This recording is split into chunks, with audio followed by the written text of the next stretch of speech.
Beliefs and faith today, but we're often rather ambivalent about it. They weren't ambivalent at all. They were really convinced that what they believed was right. The historic frugality of religious life on the islands has left a rather surprising legacy. The one thing you'll never hear on a Sunday morning on Scilly is the sound of a peal of church bells. Now, after more than 1,000 years of worship, all that's about to change.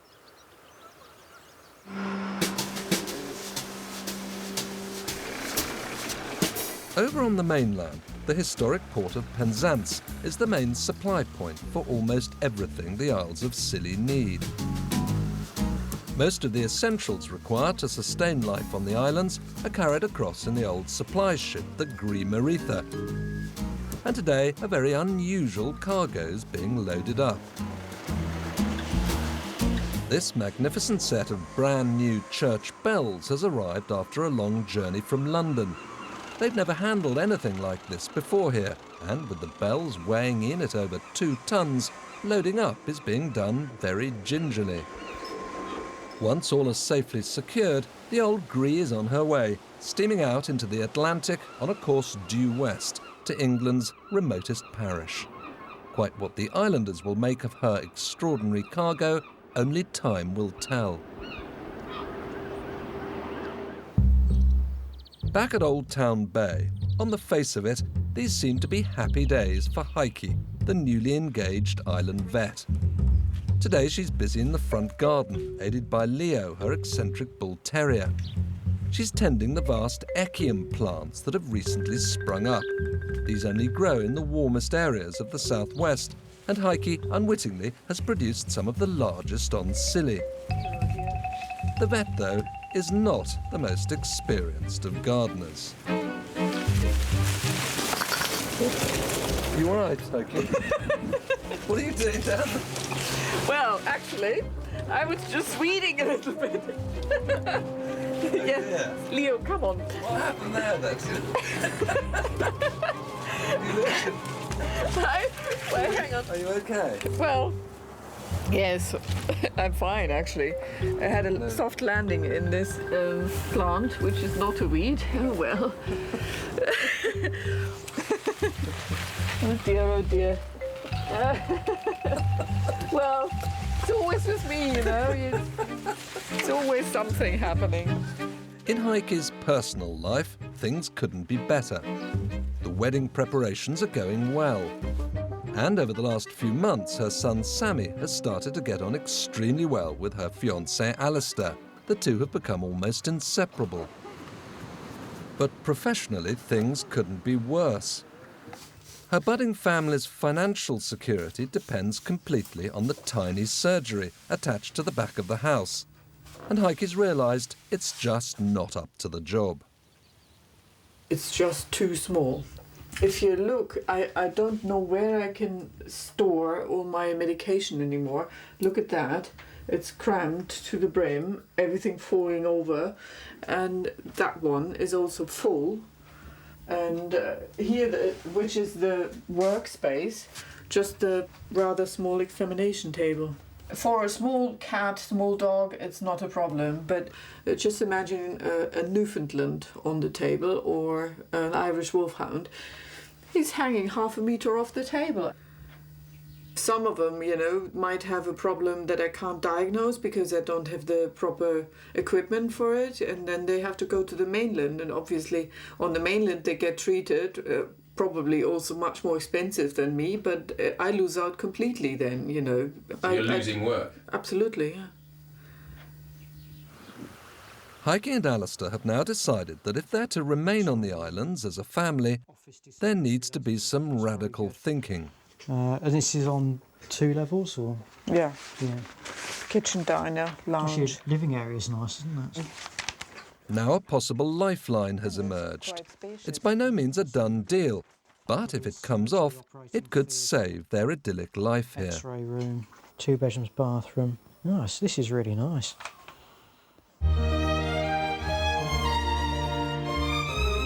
Very few people on the Isles of Scilly have a reliable source of income, To survive here, you constantly need to use your wits. I'll see you in the surgery either next week or the week after. Just give me a ring. Okay. Okay, nice to see you. Bye. Take the silly chiropodist, Auntie Chris. She's always very busy. But all the island hopping can be extremely strenuous, especially during winter. The job is beginning to take its toll, so pretty soon Chris must find another way of earning a living. With the coming of the new holiday season, like many islanders, Auntie Chris earns some money renting out part of her home to visitors. And a little stall just outside her front door gives a clue as to what in the past has been more of a hobby than a serious way of bringing in cash. But now Auntie Chris has invested quite a lot of money into converting the old flower house at the back of the farm in an attempt to turn her homemade fudge into a real business. So how did you first start making this fudge? Well, I took over from one of my daughters. When she was a little girl, she wanted to have dancing lessons. And I said, well, fine, you can do that, but you'll have to earn the money. And so she went away and thought about it and came back and said, I know, I'm going to make fudge. And she found a family recipe, started making the fudge, sold it on a little chair outside the farmhouse. So it's gradually evolved. And it's done really well, hasn't it? It has. It has done really, really well. And it's an enjoyable thing to do. I've always loved cooking. How much fudge do you actually produce? Do you know, I haven't got a clue. Sorry, I'm not very businesslike. No, that's brilliant.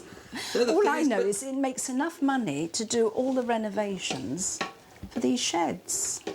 Well, then you don't need to know how many No. you're selling, do you? No. As long as you've got enough money to do what you want. Yes. Oh dear. Auntie Chris must be a bit more businesslike if she's really to make a living from her fudge. She needs to create ways of significantly increasing turnover by finding new outlets, developing new flavours and starting mail order. What I'm looking at is expanding in a way that I can cope with. We are occasionally asked to send out fudge from people that have bought fudge on the stall. Sometimes it happens that they've bought fudge intending to give it to somebody and then they've eaten it on the way home. So we get lovely letters that often we keep because they're so funny.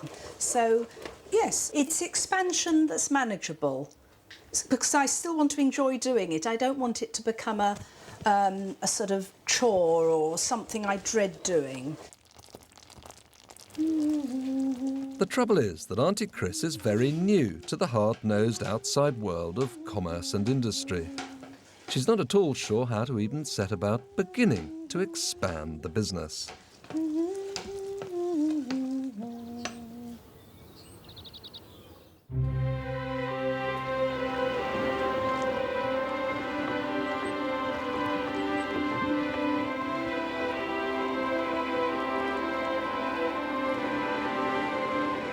First light down at the harbour on the main island of St Mary's. And the Green Maritha's arrived from the mainland and is unloading her unique cargo. This is a sight which will almost certainly never be seen again on the Isles of Scilly. The new peal of bells are to be taken up to the Anglican Parish Church, St Mary's, which was completed in 1870. At nearly 50 feet, the old tower is the tallest building on Scilly. A team of experts has been specially adapting it. With all their fittings and bearings, the total extra weight will be over 4 tons.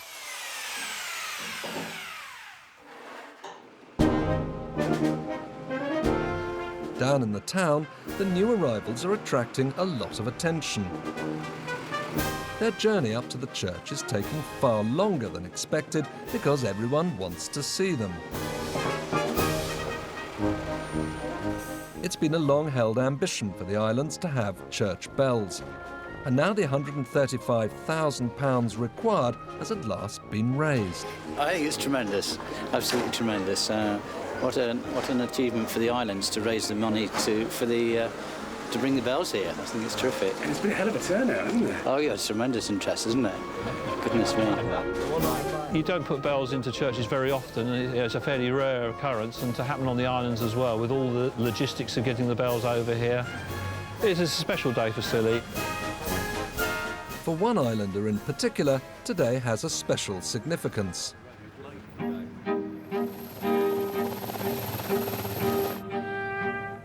It was 2 years ago that the Reverend Guy Scott arrived from the mainland to take up the post of the Church of England chaplain to the Isles of Scilly. Good morning. It took time for Father Guy to get to know the islanders, and time to get used to their unusual ways. If you're really lucky, Fraser will tell you the story of when he was asked to hold the baby as the mother was getting onto the boat. But that's another story. No, we don't want to do long like that. What happens? You drop it? Well, no, if we drop it, we'll fix you up with another one. Since then, Father Guy has kept his head down and worked hard to get to grips with the job. Off to Tresco. See you. On top of his normal busy routine, planning for the fitting of the new bells in his church has taken months. So their arrival today must be one of the highlights so far of the chaplain's time on Scilly.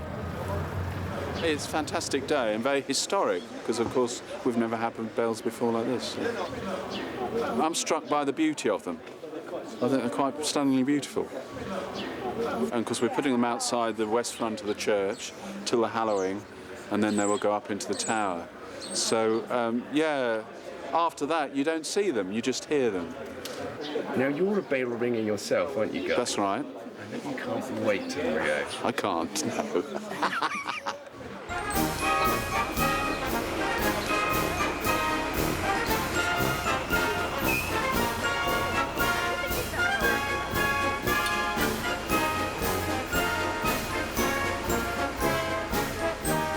Guy is very keen to be involved in every aspect of the project and doesn't hesitate to lend a hand to his friend John Mayberry, who's masterminding the operation. OK, I've been all this way. It's very rare these days for a whole new peal to be commissioned at one time. These were cast in the famous Whitechapel foundry in the City of London, one of only 2 surviving foundries in the country, and each has a name in memory of someone important to the individual or family who've donated them. Down. Perfect. 3 cheers for the bells. Hip hip, hooray! Hip hip, hooray! Hip hip, hooray! But for now, at the end of their 300-mile journey all the way from the capital, the bells will rest for a time outside the church in all their glory. They'll soon form the centrepiece to a dramatic service, probably the most unusual ceremony Father Guy has ever conducted.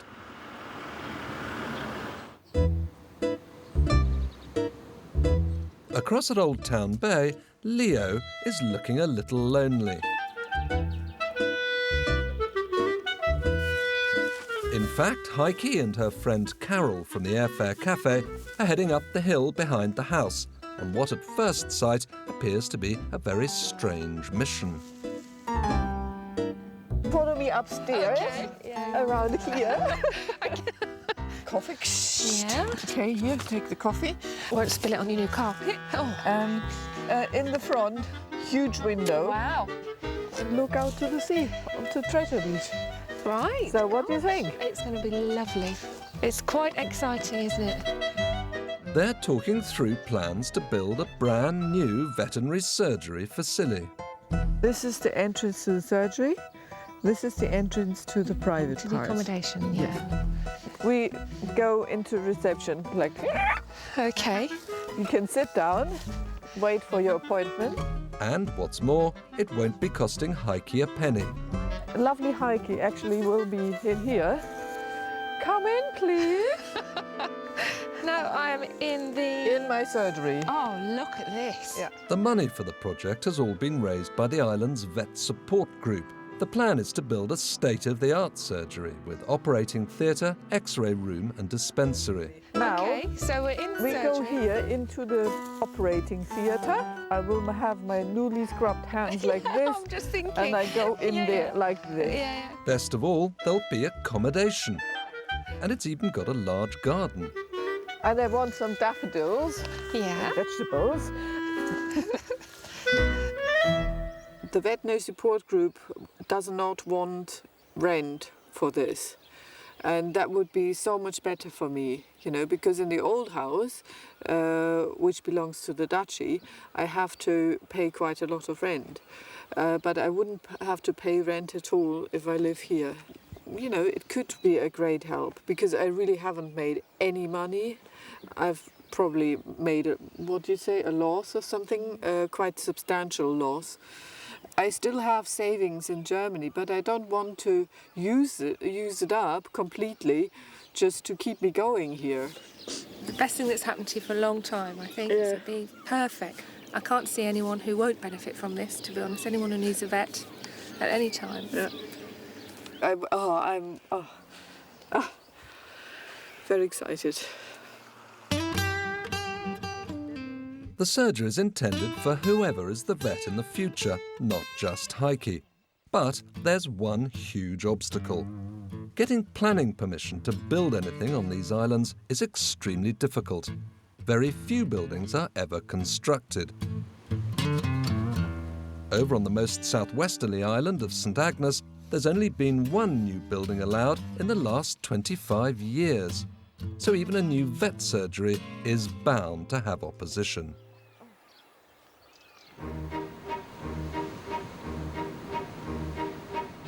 Up on the tiny northerly island of Briar, it's yet another particularly beautiful morning.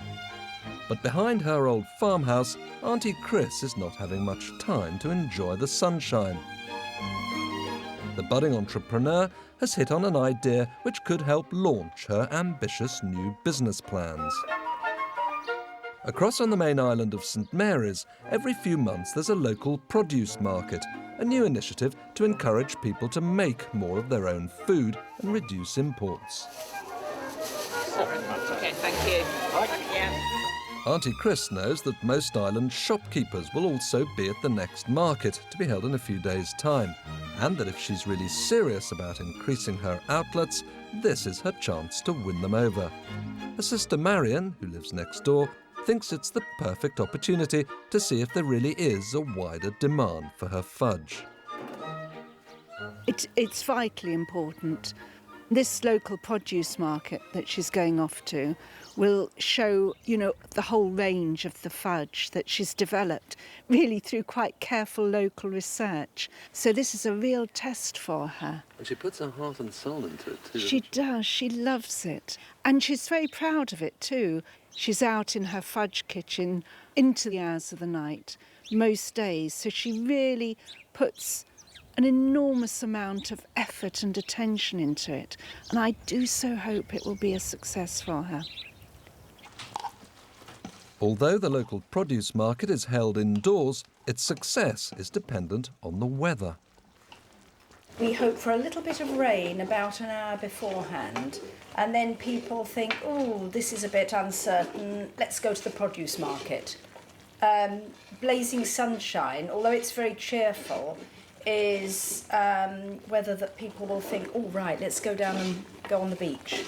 So what would be perfect for you is like a big thunderstorm mid-morning? Well, I think that's a bit... But it would be, wouldn't it? It And would. they'd all run to the town hall for cover. They would, that's very true. I mean, there aren't many places to shelter, are there? No, there aren't. But you wouldn't want the weather conditions to be horrendous because people might get really fed up and think, let's stay indoors. So it's quite critical, really. You do want the right weather for the right event. Yes, fingers You'll crossed. be doing a rain dance Yes, in the morning. but don't tell everybody. So the stakes are high.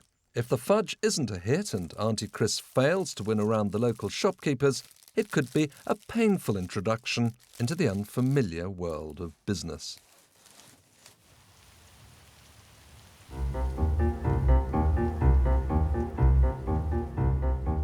It's 7 o'clock in the evening, and a storm is brewing on the Isles of Scilly. The islanders are heading up to the main church of St Mary's for a ritual dating back hundreds of years. Good evening and welcome to this service of hallowing of our brand new set of bells. It's so exciting. Make music. Father Guide begins the proceedings inside the church. Then everyone moves out to be close to the real stars of the show. Let us pray to the Lord that he will bless these bells to the glory of his holy name, that by the voice of their ringing, all destructive winds, storms, thunder and lightning, and all harmful weather and destructive things of the air may be appeased, calmed, and cease to be. Mary.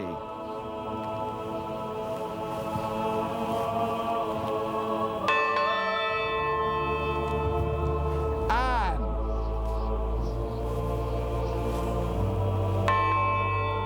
This is the medieval tradition of the hallowing of the bells.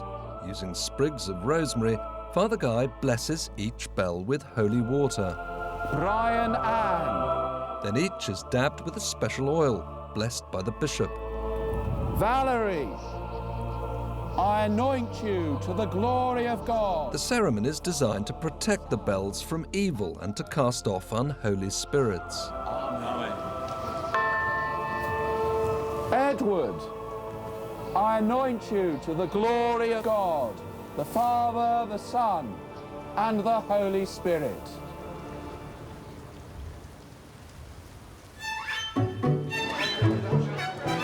Later, there's another important ancient ceremony across at the church hall. One of the smaller bells, Anne, is put to use for the distribution of traditionally made island beer and the toasting of the future of the new bells of St Mary's, which could be ringing out over the islands for the next 500 years. In one sense, this has been the easy part. Later will come the massive task of lifting the bells into their permanent home at the top of the tower.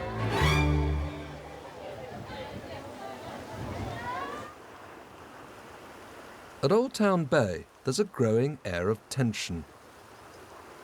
The big council vote on planning permission for the new surgery and the rent-free flat which goes with it is to take place first thing tomorrow morning. The future for Heike's new family on the islands depends completely on the decision. Yeah, big day. Yeah, we're just hoping and praying that it goes our way, aren't we? Mm-hmm. It must be very, very nerve-wracking. It is, because there's a lot riding on this. Not just for me and Heike, but really for the future sort of sustainability for the veterinary practice on the Isles of Scilly. You know, so, yeah, a big day, a big decision. I think we'll both be on tenterhooks till we get the phone call. Yeah. You know, so, yeah. Heike has become a very well-known figure on Scilly, and the decision about the surgery will be big news across the islands. At the Airfare Cafe, their friend Carol is worried that if Heike and Alistair don't get it, they'll have to leave. There's such a huge demand for vets all over the world, and Heike is so worldly wise. It would take an awful lot for her to stay here, I think. I know Sammy loves it and it's good for the family. Will you miss them? Oh, I've never met anybody like Heike. Yes, she's lovely. Really glad she's around and part of the island. She's a breath of fresh air in many ways. She'd be missed by a lot of people, I think. It's the planning committee that have the final say, and who knows if they've had opposition to it. You just don't know. They might just decide that there are enough buildings already and we'll make do like we have done. So it's precarious. In fact, things turn out in a way no one could have predicted. Everybody's rather shocked. And how are you feeling now? I'm still shocked. I'm still not really getting it. So it's going to be difficult for you now, isn't it? Yes. Also in the next programme, it's the moment of truth for Auntie Chris as she launches her bold new business plan. Hello, hello. Can I leave a flyer? This is about the farmers' market on St Mary's. And the Methodist minister David Easton steps forward for a key moment in the island's long nautical history. It's beautiful and wonderful and well made, and You'll be proud to bless them. I will indeed. And if it sinks the following week, I shall feel really guilty.